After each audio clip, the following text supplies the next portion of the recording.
ഒരു പഴയ stereo cassette deck amplifier half റീസ്റ്റോറേഷനും അതുപോലെ തന്നെ മോഡിങ്ങുമാണ് നമ്മളിന്ന് ചെയ്യാൻ പോകുന്നത്. എന്നിട്ട് പകുതി റീസ്റ്റോറേഷൻ എന്ന് പറയാൻ കാരണം എന്ന് വെച്ച് കഴിഞ്ഞാൽ നമ്മൾ ഈ ഒരു സെറ്റിൻ്റെ കാസറ്റ് മെക്കാനിസം സെക്ഷൻ നമ്മൾ റീസ്റ്റോർ ചെയ്തെടുക്കുന്നില്ല. കാരണം ഇതിൻ്റെ ഓണർക്ക്, അതായത് നമ്മുടെ ഒരു ഫ്രണ്ട് തന്നെയാണ്, പുള്ളിയുടെ വർക്കാണ് നമുക്കിത് കിട്ടിയിട്ടുള്ളത്. അപ്പം ആ ഒരു സെക്ഷൻ പുള്ളിക്ക് ആവശ്യമില്ല. അതുകൊണ്ട് നമ്മളത് റിപ്പയർ ചെയ്യുന്നില്ല. കാരണം വെറുതെ അതിനകത്ത് കുറച്ച് പൈസ ഇൻവെസ്റ്റ് ചെയ്യേണ്ട ആവശ്യമില്ല, പുള്ളിക്ക് ആവശ്യമില്ല. അതുകൊണ്ട് നമ്മളത് അവിടെ വെക്കുകയാണ്. അതുകൊണ്ട് ഇതൊരു കംപ്ലീറ്റ് റീസ്റ്റോറേഷൻ അല്ല. ക്യാബിനകത്ത് കുറച്ച് റീസ്റ്റോറേഷൻ എന്ന് പറയാനേ പറ്റില്ല, ഇത് കംപ്ലീറ്റ്ലി മോഡിംഗ് ആണ് ഇന്ന് നമ്മൾ ഈ ഒരു വീഡിയോയിൽ ചെയ്യാൻ പോകുന്നത്. അതായത് ഇതിൻ്റെ കംപ്ലീറ്റ് ബോർഡ്, ആംപ്ലിഫയറിൻ്റെ ബോർഡ് കംപ്ലീറ്റ് റിമൂവ് ചെയ്തിട്ട് നമ്മളൊരു കുറച്ചുകൂടി പവർഫുൾ ആയിട്ടുള്ളൊരു ആംപ്ലിഫയർ ഇതിലേക്ക് ആഡ് ചെയ്യുകയാണ്. STK4141 IC ഉപയോഗിച്ചിട്ടുള്ള ഒരു ആംപ്ലിഫയർ ബോർഡാണ് നമ്മളിതിലേക്ക് ആഡ് ചെയ്യുന്നത്. അപ്പോൾ ഇന്നത്തെ വീഡിയോയിൽ ഇതായിരിക്കും നമ്മൾ ചെയ്യുന്നത്. കുറച്ച് റീസ്റ്റോറേഷൻ വർക്കുകളുണ്ട് ഇതിനകത്ത്, കുറച്ച് തുരുമ്പും അതുപോലെ കുറച്ച് കാര്യങ്ങളൊക്കെ ഉണ്ട്. അപ്പോൾ ഇതിൻ്റെ LED VU മീറ്റർ, അതായത് ഔട്ട്പുട്ട് ലെവൽ ഇൻഡിക്കേറ്ററൊക്കെ നമ്മൾ പുതുതായിട്ട് തന്നെ ചെയ്യുന്നുണ്ട്. മെക്കാനിസം നമ്മൾ റിപ്പയർ ചെയ്യാതെ അതേപോലെ തന്നെ മെയിൻറ്റെയിൻ ചെയ്യേണ്ടത്. സംഭവം മെക്കാനിസം കുഴപ്പമൊന്നുമില്ല, പക്ഷേ ഹെഡ് പ്രീ നമുക്ക് വേറെ ഒന്നും ഇല്ലാത്തതുകൊണ്ടും അത് പുള്ളിക്ക് ആവശ്യമില്ലാത്തതുകൊണ്ട് നമ്മൾ വെറുതെ ഒരു ഹെഡ് പ്രീ നമ്മൾ ആവശ്യമില്ലാതെ വെച്ച് കൊടുക്കുന്നില്ല, പുള്ളി ഉപയോഗിക്കുന്നില്ല. അപ്പം നമ്മൾ ആ ഒരു ഹെഡ് പ്രീ വെറുതെ കളയുന്നില്ല, കാരണം ഹെഡ് പ്രീ നമുക്ക് കിട്ടാനില്ല. അതുകൊണ്ട് വെറുതെ ഒരു ഹെഡ് പ്രീ നമ്മൾ കളയുന്നില്ല. അപ്പോൾ ഇന്ന് നമ്മൾ ഈ ഒരു ക്യാബിൻ മൊത്തം വൃത്തിയാക്കി പെയിൻറ്റ് ചെയ്തെടുത്തതിന് ശേഷം ഇതിനകത്തേക്ക് പുതിയൊരു ബോർഡ് ആഡ് ചെയ്യുന്നതാണ് ഈ ഒരു വീഡിയോയിൽ നമ്മൾ കാണിക്കുന്നത്. മാക്സിമം ചെയ്യുന്നതെല്ലാം കാണിച്ച് പോകാം എന്നാണ് ഉദ്ദേശിക്കുന്നത്. അതുകൊണ്ട് തന്നെ വീഡിയോ കുറച്ച് ലെങ്തി ആകാൻ ചാൻസ് ഉണ്ട്.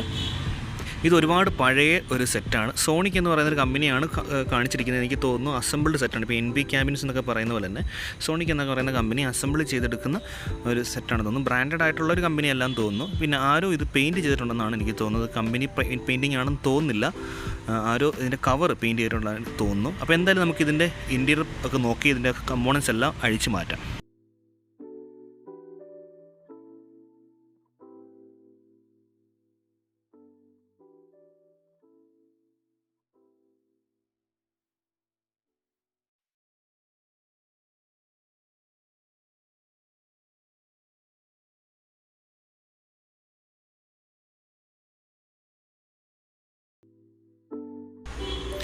അപ്പോൾ ഇതിൻ്റെ ആ LED ഔട്ട്പുട്ട് ഇൻഡിക്കേറ്റർ വന്നിരിക്കുന്ന ഒരു ചെറിയൊരു ഫ്രെയിമിലാണ്. അപ്പോൾ ഈ ഒരു ഫ്രെയിമിൽ തന്നെ ആയിരിക്കും നമ്മളും പുതിയ LED പിടിപ്പിച്ച് ചെറിയൊരു ഡ്രൈവർ ബോർഡൊക്കെ സെറ്റ് ചെയ്ത് നമ്മൾ തന്നെ ഒരു VU മീറ്റർ അല്ല, ഔട്ട്പുട്ട് ലെവൽ ഇൻഡിക്കേറ്റർ നമ്മൾ തന്നെ സെറ്റ് ചെയ്യും. അപ്പോൾ ഈ ഒരു ഫ്രെയിം തന്നെ ആയിരിക്കും നമ്മൾ ഉപയോഗിക്കുന്നത്. ഒരുപാട് ഗ്ലൂ ഉപയോഗിച്ചിട്ടുണ്ട്, നമുക്ക് കാണാൻ പറ്റും. ഒരുപാട് ഗ്ലൂ ഒഴിച്ചിട്ടാണ് സെറ്റ് ചെയ്തിരിക്കുന്നത്. അപ്പോൾ അസംബിൾ ചെയ്തതിന് ശേഷം വയറൊന്നും അങ്ങോട്ടും ഇങ്ങോട്ടും മൂവ് ചെയ്യാതിരിക്കാൻ വേണ്ടിയിട്ട് ക്യാബിനിൽ ഫുൾ ഒരുപാട് ഗ്ലൂ ഒഴിച്ചിട്ടുണ്ട്. അപ്പോൾ ഇതെല്ലാം അഴിച്ചിട്ട് വേണം നമ്മൾ പുതുതായിട്ട് സെറ്റ് ചെയ്യണം. അപ്പോൾ ഇത് നല്ലൊരു ലുക്ക് തരുന്നൊരു ഔട്ട്പുട്ട് ലെവൽ ഇൻഡിക്കേറ്ററാണ്. അപ്പോൾ ആ ഒരു രീതി തന്നെ ആയിരിക്കും നമ്മൾ ഇത് ചെയ്യാൻ പോകുന്നത്.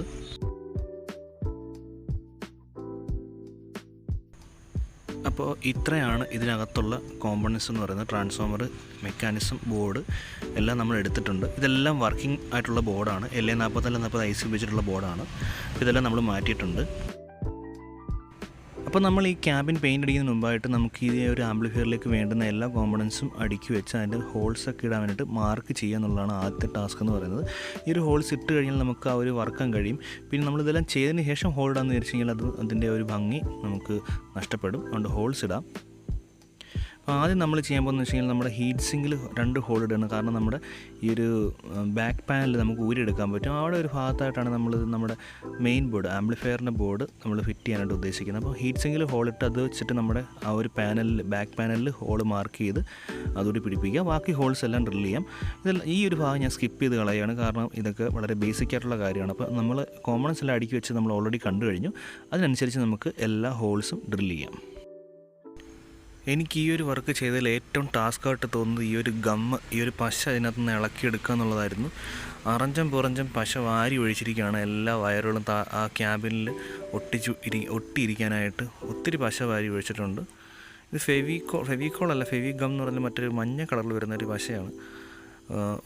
ഒത്തിരി വാരി ഒഴിച്ചിട്ടുണ്ട്. ഇതെല്ലാം നമ്മൾ ഇളക്കി കളഞ്ഞതിന് ശേഷം മാത്രമേ ഒന്ന് റബ്ബ് ചെയ്തിട്ട് പെയിൻറ്റ് ചെയ്യാൻ പറ്റുള്ളൂ. നമ്മൾ ചെയ്യുന്ന എല്ലാ ആമ്പിലും നമ്മൾ ലൈൻ ഔട്ട് ഓപ്ഷൻ ഇടാറുണ്ട്. അതായത് ഈ ഒരു ആംപ്ലിഫയറിൽ നിന്ന് മറ്റൊരു ആംപ്ലിഫയറിലേക്ക് കണക്ട് ചെയ്യാനുള്ളൊരു ഓപ്ഷനാണ് ലൈൻ ഔട്ട് എന്ന് പറയുന്നത്. അപ്പോൾ ഈ ഒരു സെറ്റിൻ്റെ പ്രത്യേകത എന്താണെന്ന് വെച്ച് കഴിഞ്ഞാൽ ഇതിനകത്തേക്ക് ലൈൻ ഇന്നും ഇല്ല, അതായത് ഓക്സ് ഇൻപുട്ടും ഇല്ല, ഓക്സ് ഔട്ട്പുട്ടും ഒന്നുമില്ല.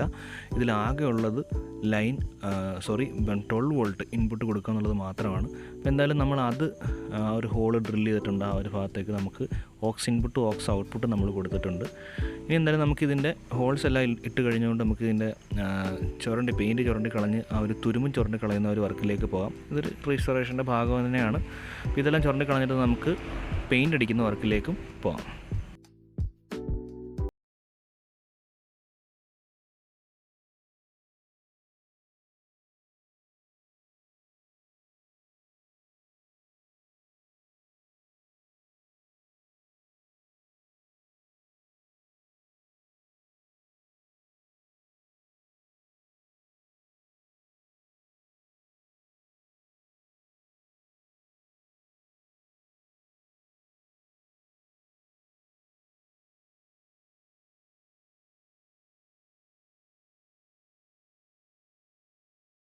ാണ് ശ്രദ്ധിച്ചത്, ഇതിൽ നമുക്ക് കൂളിംഗ് ഫാൻ വെക്കാനായിട്ടുള്ളൊരു സ്പേസ് ഇല്ല.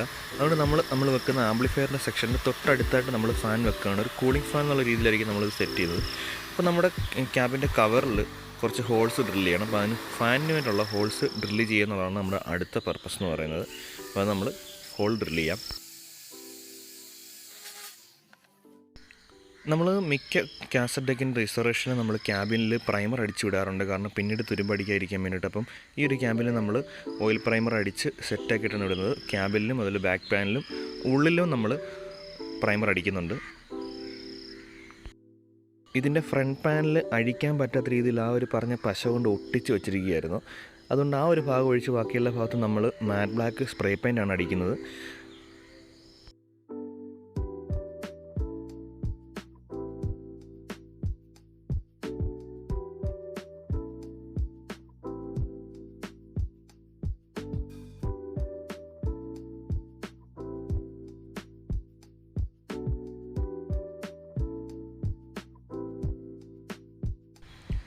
ക്യാബിൻ്റെ വർക്ക് കഴിഞ്ഞതിന് ശേഷം നമ്മൾ ആദ്യം ചെയ്തത് നമ്മുടെ LED ഔട്ട്പുട്ട് ഇൻഡിക്കേറ്ററാണ്. അതിൻ്റെ ഡ്രൈവർ യൂണിറ്റ് നമ്മുടെ ഈ ഒരു പാനലിലേക്ക് നമ്മൾ സെറ്റ് ചെയ്തു. അതുപോലെ തന്നെ LEDകൾ പുതിയത് ഫിറ്റ് ചെയ്തിട്ടുണ്ട്. പക്ഷേ ഈ ഒരു LEDക്ക് ഭയങ്കരമായ വെട്ടമായതുകൊണ്ട് ചിലപ്പോൾ നമ്മൾ ഈ LEDകൾ മാറാൻ ചാൻസ് ഉണ്ട്. അപ്പോൾ ഇങ്ങനെ ആയിരിക്കും ഇതിൻ്റെ ഒരു ഇൻഡിക്കേഷൻ എന്ന് പറയുന്നത്. നമ്മൾ കണക്ഷൻ കൊടുത്തിട്ടില്ല, ജസ്റ്റ് ഗ്രൗണ്ട് ടച്ച് വരുമ്പോൾ ഉള്ള ഔട്ട്പുട്ട് കാണിക്കുന്നത് ഇങ്ങനെയാണ്. ഇതൊരു ചെറിയ PCB ആണ്, നമ്മുടെ ടോൺ കൺട്രോൾ ബോർഡിന് ആവശ്യമായിട്ടുള്ള, അതായത് 12 volt dual power supply DC output എടുക്കാൻ വേണ്ടിയിട്ടുള്ള ഒരു PCB ആണ്.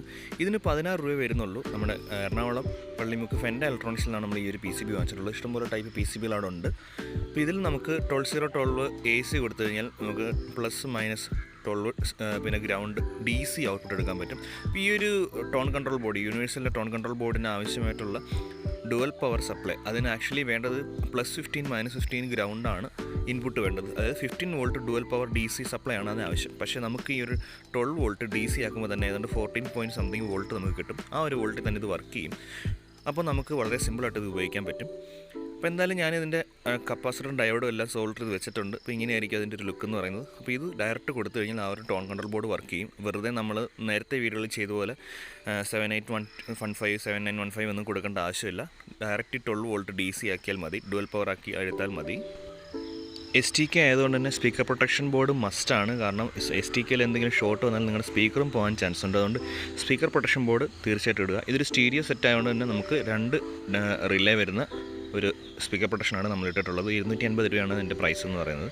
അപ്പോൾ എന്തായാലും നമുക്ക് ഇതെല്ലാം ക്യാബിനിലേക്ക് ഫിറ്റ് ചെയ്യാം. നമ്മളിപ്പം സ്പീക്കർ പ്രൊട്ടക്ഷൻ ബോർഡും അതുപോലെ തന്നെ ഈ ആംപ്ലിഫയറിൻ്റെ ബോർഡിൽ നിന്ന് സ്പീക്കറിലേക്കുള്ള കണക്ഷനും നമ്മൾ കൊടുത്തിട്ടുണ്ട്. അതായത് സ്പീക്കർ പ്രൊട്ടക്ഷൻ ബോർഡ് വഴിയുള്ള കണക്ഷൻ കൊടുത്തിട്ടുണ്ട്. ഇനി നമ്മൾ ആദ്യം ചെയ്യുന്ന പോലെ തന്നെ നമ്മുടെ പവർ സപ്ലൈയുടെ കണക്ഷൻ ആദ്യം കൊടുക്കാം. ആ ഒരു ഭാഗം കുറച്ച് സ്കിപ്പ് ചെയ്ത് കളയാം. അപ്പോൾ നമ്മുടെ പവർ സപ്ലൈ, അതായത് നമ്മുടെ ട്രാൻസ്ഫോമറിൻ്റെ സെക്ഷൻ നമ്മൾ വയറിംഗ് എല്ലാം ചെയ്ത് ഇൻസുലേറ്റൊക്കെ ചെയ്തു. സ്വിച്ച് ഫിറ്റ് ചെയ്തില്ല, സ്വിച്ച് ഫിറ്റ് ചെയ്യാനുണ്ട്. ഇനി നമുക്ക് ഈ ടോൺ കൺട്രോൾ ബോർഡിൻ്റെ എല്ലാ കണക്ഷൻസും കൊടുക്കാം, പവർ സപ്ലൈ ഉൾപ്പെടെ. അതായത് വോളിയം, ബേസ്, ട്രിബിൾ, മിഡിൻ്റെ എല്ലാത്തിൻ്റെയും കണക്ഷൻസ് നമുക്ക് കൊടുത്തിട്ട് വരാം. അപ്പോൾ നമ്മൾ കുറേ വയറിംഗ് ഒക്കെ ചെയ്തിട്ടുണ്ട്. നമ്മളിവിടെ ആംപ്ലിഫയറിൻ്റെ ഓഡിയോ ഇൻപുട്ട് സീൽഡ് വയർ വെച്ചിട്ട് കൊടുത്തു. നമ്മുടെ ടോൺ കൺട്രോൾ ബോർഡിൻ്റെ എല്ലാ ടോൺ കൺട്രോൾസും നമ്മൾ കൊടുത്തിട്ടുണ്ട്. മിഡ് ഉൾപ്പെടെയാണ് കൊടുത്തിട്ടുള്ളത്. എല്ലാം കൊടുത്തു. പവർ സപ്ലൈ സെക്ഷൻ എടുത്തിട്ടുണ്ട്, അത് നമ്മൾ അതിൻ്റെ ബോർഡിലേക്ക് കണക്ട് ചെയ്തിട്ടുണ്ട്. സ്പീക്കർ കണക്ഷൻ എല്ലാം കൊടുത്തു. തൽക്കാലം ജസ്റ്റ് ഇതൊന്ന് വർക്ക് ചെയ്യുന്നുണ്ടോ നമുക്ക് ചെക്ക് ചെയ്ത് നോക്കാം. നമ്മൾ സ്വിച്ചും എല്ലാം സോൾഡർ ചെയ്ത് വയറൊക്കെ പിടിപ്പിച്ചിട്ടുണ്ട്. അപ്പോൾ നമ്മൾ ചെക്ക് ചെയ്ത് നോക്കി, അടിപൊളി ഓഡിയോ ഔട്ട്പുട്ടാണ്. പക്ഷെ നമ്മൾ കൊടുത്ത ചെറിയൊരു സ്പീക്കറിലാണ്, ലോ വോളിയത്തിലിട്ടിട്ട് കേട്ട് നല്ല അടിപൊളി സൗണ്ട് ഔട്ട്പുട്ടാണ് ഈ ഒരു സെക്ഷനിൽ നമുക്ക് വരുന്നത്. അപ്പോൾ ഇതിനകത്ത് പ്രത്യേകം എന്ന് വെച്ചെങ്കിൽ നമ്മൾ വിചാരിച്ച് ഇതൊരു ചാനലിലേക്കുള്ള ബേസും ട്രിബിളും വരും, ഇതൊരു ചാനലിലേക്കുള്ള ബേസും ട്രിബിളും വരും. പക്ഷേ ഇത് ഡയഗണലിയാണ് പോകുന്നത്. ഇതൊരു ചാനലിൻ്റെ ട്രിബിളാണെങ്കിൽ ഇത് മറ്റേ ചാനലിൻ്റെ ബേസ് ആയിരിക്കും. അങ്ങനെ തിരിച്ചാണ് ഇത് പോയിട്ടുള്ളത്. അത് കുഴപ്പമില്ല, നമുക്ക് അതനുസരിച്ച് വോളിയം കൺട്രോൾ ഫിറ്റ് ചെയ്താൽ മതി. നമ്മൾ ചെറിയൊരു ഡോട്ട് PCBയിൽ ഇങ്ങനെ ഒരു ചെറിയൊരു സർക്യൂട്ട് ഉണ്ടാക്കി. ഒന്നുമില്ല, 5 വോൾട്ട് നമുക്ക് നമ്മുടെ USB മൊഡ്യൂളിലേക്ക് കൊടുക്കാനും 12 വോൾട്ട് നമുക്ക് ഫാൻ, LED VMmeter അല്ല ഔട്ട്പുട്ട് ലെവൽ ഇൻഡിക്കേറ്ററും അങ്ങനെയുള്ള പവർ ലൈറ്റ് ഇതിനൊക്കെ ആവശ്യമായിട്ടുള്ള 12 വോൾട്ട് ഇവിടെ കൊടുക്കുക. സ്പീക്കർ പ്രൊട്ടക്ഷൻ ബോർഡ് ഇതെല്ലാം നമുക്ക് ഒരുമിച്ച് സോൾഡർ ചെയ്ത് വെക്കാതെ ഇതിനകത്തേക്ക് സ്ക്രൂ ചെയ്ത് പിടിപ്പിക്കുക. ഇനിയിപ്പം ഭാവിയിൽ എന്തെങ്കിലും ആഡ് ചെയ്യണമെങ്കിൽ തന്നെ നമുക്ക് ഇതിനകത്ത് സ്ക്രൂ ചെയ്താൽ മതി. ഇതിന് USB കണക്ഷൻ വരുന്നത് ഈ ഒരു ലൗഡ്നെസ്സിൻ്റെ സ്വിച്ച് നമ്മൾ ഒഴിവാക്കിയിട്ടുണ്ട്. ആ ഒരു ഭാഗത്തായിട്ട് നമ്മൾ ഈ ഒരു ഫ്രണ്ട് പാനൽ കട്ട് ചെയ്ത് അകത്തുനിന്ന് വെച്ചിട്ടായിരിക്കും നമ്മൾ USB സോക്കറ്റ് പിടിപ്പിക്കുന്നത്. അപ്പോൾ ഇതിനകത്ത് നമ്മൾ ചെറിയൊരു മാറ്റം വരുത്തി LED VMmeter. കാരണം ഇതിൻ്റെ ലൈറ്റിൻ്റെ ഭയങ്കരമായ വെട്ടമാണ്. കാരണം ഇപ്പോൾ വരുന്ന LED ഒരുമാതിരി ലേസർ പോലത്തെ എഫക്റ്റാണ്. അപ്പോൾ നമ്മളതിനകത്ത് LED മാറ്റി. കാരണം ഇതിൻ്റെ കസ്റ്റമർ, അതായത് നമ്മുടെ ഒരു ഫ്രണ്ടിന് ഇത് അവിടെ ദഹിച്ചില്ല, ഒരു കളറ് ഭയങ്കരമായിട്ട് ഉള്ളതുകൊണ്ട് അത് മാറ്റി. നമ്മൾ പിന്നെ ഇതിൻ്റെ സെൻസർ, അതായത് USB മൊഡ്യൂളിൻ്റെ സെൻസർ നമ്മൾ ഈ ഒരു ഭാഗത്തായിരിക്കും വെക്കുന്നത്. അത് ഇവിടെ ഒരു മീഡിയ ഉള്ളതുകൊണ്ട് നമുക്ക് സെൻസ് ചെയ്യുമെന്ന് അറിയത്തില്ല, അതിൽ നോക്കാം. പിന്നെ ഒരു പവർ LED ഇൻഡിക്കേറ്റർ കൂടി വെച്ചിട്ടുണ്ട് നമ്മൾ. പിന്നെ ഇതെല്ലാം നമ്മൾ സെറ്റ് ചെയ്യണം, കാരണം വർക്ക് ഏകദേശം കഴിഞ്ഞു. ഇതിനകത്ത് ഇനി നമുക്ക് വേറെ ഒന്നുമില്ല. പിന്നെ ഈ ഒരു ഫാനിൻ്റെ ഹിസ്സിങ് സൗണ്ട് ഉണ്ടോ എന്ന് നമുക്ക് ചെക്ക് ചെയ്യണം. ഫാനിൻ്റെ ഹിസ്സിങ് സൗണ്ട് ഉണ്ടെങ്കിൽ വേറെ പവർ സപ്ലൈ നമ്മൾ കൊടുക്കേണ്ടി വരും. അതും കൂടി ഉള്ളത് ചെക്ക് ചെയ്തതിന് ശേഷം മാത്രമേ നമ്മൾ നോക്കുള്ളൂ. അപ്പോൾ ഇനി മെക്കാനിസത്തിലേക്ക് തിരിച്ച് വിറ്റിയ മെക്കാനിസം നമ്മൾ വീഡിയോയിൽ പറഞ്ഞ പോലെ നമ്മൾ ചെയ്യുന്നില്ല, കാരണം പുള്ളിക്ക് ആവശ്യമില്ല. അപ്പോൾ ഒരു ഹെഡ് പ്രീ വെറുതെ ഒരു ഹെഡ് പ്രീ നമ്മൾ വെറുതെ കളയേണ്ട, കിട്ടാനില്ല ഈ സാധനമൊന്നും. അതുകൊണ്ട് നമ്മളത് കളയുന്നില്ല. അപ്പോൾ മെക്കാനിസം ജസ്റ്റ് ഫിറ്റ് ചെയ്യുക, കവർ ഫിറ്റ് ചെയ്യുക. ഇതിനകത്ത് ഏകദേശം വർക്കുകളെല്ലാം കഴിഞ്ഞു. എല്ലാം ഫിറ്റ് ചെയ്തതിന് ശേഷം തിരിച്ചു വരാം. അപ്പം നമ്മുടെ ആംപ്ലിഫയറിൻ്റെ വർക്ക് ഏകദേശം 95% കഴിഞ്ഞിട്ടുണ്ട്. ഇനി എന്താണ് വർക്ക് എന്ന് വെച്ച് കഴിഞ്ഞാൽ, ഇതിനകത്ത് ഞാൻ പറഞ്ഞ ഫാനിൻ്റെ ഹിസ്സിങ് സൗണ്ട് ഉണ്ടെങ്കിൽ അത് മാറ്റാനായിട്ട് നമ്മൾ 18018 നമ്മൾ ഒരു റെക്ടിഫയർ കൊടുത്ത് 12 വോൾട്ടാക്കി ഫാനിലേക്ക് കൊടുക്കേണ്ടി വരും. അപ്പോൾ ആ ഒരു ഭാഗത്ത് മെക്കാനിക്സിൻ്റെ ഭാഗത്തൊക്കെ തന്നെ നമ്മൾ USB മൊഡ്യൂൾ ഫിറ്റ് ചെയ്തിട്ടുണ്ട്. ബാക്കി വയറിംഗ് എല്ലാം ടാഗ് ചെയ്ത് എല്ലാം സെറ്റാക്കി വെച്ചിട്ടുണ്ട്. ഇനി നമുക്ക് ജസ്റ്റ് ചെക്ക് ചെയ്ത്, അതായത് പാട്ടൊന്നിട്ട് ചെക്ക് ചെയ്ത് നോക്കാം. ഞാനിത് ഏകദേശം ഒരാഴ്ചത്തോളമായിട്ട് നമ്മൾ യൂസ് ചെയ്യുന്നൊരു സാധനമാണ്. മറ്റ് കംപ്ലൈൻറ്റുകളൊന്നും ഇതുവരെ കാണിച്ചിട്ടില്ല. ഔട്ട്പുട്ട് എല്ലാം അത്യാവശ്യം കിട്ടുന്നുണ്ട്. പിന്നെ നമുക്ക് ഈ ഒരു വോളിയം ബാലൻസ് ആവശ്യമുണ്ടെങ്കിൽ ചിലപ്പം ബാക്ക് സൈഡിലേക്കിട്ട് ഇടേണ്ടി വരും. 2 ചാനലിലും ഒരേപോലെ കിട്ടിയില്ല എങ്കിൽ. അത് മാത്രമാണ് ഇതിനകത്ത് പെൻഡിങ് ആയിട്ടുള്ള വർക്ക്. നമുക്ക് ജസ്റ്റ് ഒന്ന് ഓൺ ചെയ്ത് നോക്കാം. LED VMmeterൻ്റെ ലൈറ്റ് നമ്മൾ നൈസായിട്ട് മാറ്റിയിട്ടുണ്ടായിരുന്നു. പക്ഷേ ഒരു LED കത്തുന്നില്ല, അത് തിരിഞ്ഞു പോയി, പോസ്റ്റ് നെഗറ്റീവ് തിരിഞ്ഞു പോയതുകൊണ്ടാണ്. അത് നമ്മൾ നൈസായിട്ട് മാറ്റുന്നുണ്ട്. ഇനി നമുക്ക് ഇതിൻ്റെ ഒരു ഓഡിയോ ക്വാളിറ്റി ഒന്ന് ചെക്ക് ചെയ്ത് നോക്കാം. നമുക്ക് കോപ്പറേറ്റ് അടിക്കുന്നതുകൊണ്ട് സിനിമ പാട്ടുകളൊന്നും ഇടാൻ പറ്റില്ല. അതുകൊണ്ട് ജസ്റ്റ് എന്തെങ്കിലും ഒരു non copyright song just play ചെയ്തിട്ട് ഇതിൻ്റെ ഒരു ഓഡിയോ ക്വാളിറ്റി ഒന്ന് ചെക്ക് ചെയ്ത് നോക്കാം. ഓഡിയോ ക്വാളിറ്റി നമുക്ക് എത്രത്തോളം ഉണ്ടെന്ന് നമുക്ക് അറിയാവുന്നതാണ്. STK4141 നമ്മളിത് ഈ സെയിം ബോർഡ് വെച്ചിട്ട് നേരത്തെ ആമ്പുകൾ ചെയ്തിട്ടുള്ളതാണ്. ഒറിജിനൽ അല്ലെങ്കിൽ പോലും അത്യാവശ്യം നല്ല ഔട്ട്പുട്ട് കിട്ടുന്നൊരു ആമ്പാണ് ഇത്. എന്തായാലും ഓഡിയോ ക്വാളിറ്റി ചെക്ക് ചെയ്ത് നോക്കാം.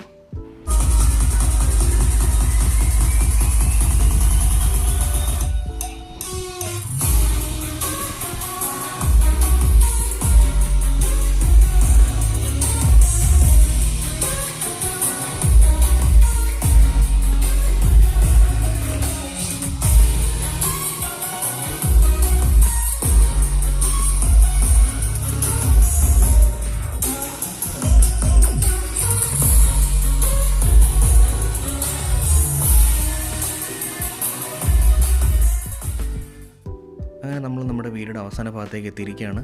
നമ്മുടെ കാസറ്റ് ഡെക്ക് അല്ല, ഒരു നോർമൽ ആംപ്ലിഫയറിൻ്റെ മേക്കിംഗ് വീഡിയോ ആണ് നമ്മളിന്ന് കണ്ടത്. ഇഷ്ടപ്പെട്ടവർ ലൈക്ക് ചെയ്യുക. അതുപോലെ ഇതുപോലുള്ള വീഡിയോസ് കാണാൻ താല്പര്യമുണ്ടെങ്കിൽ തീർച്ചയായിട്ടും സബ്സ്ക്രൈബ് ചെയ്തേക്കുക. അടുത്ത വീഡിയോ കാണുന്നവരെ താങ്ക്സ് ഫോർ വാച്ചിങ്.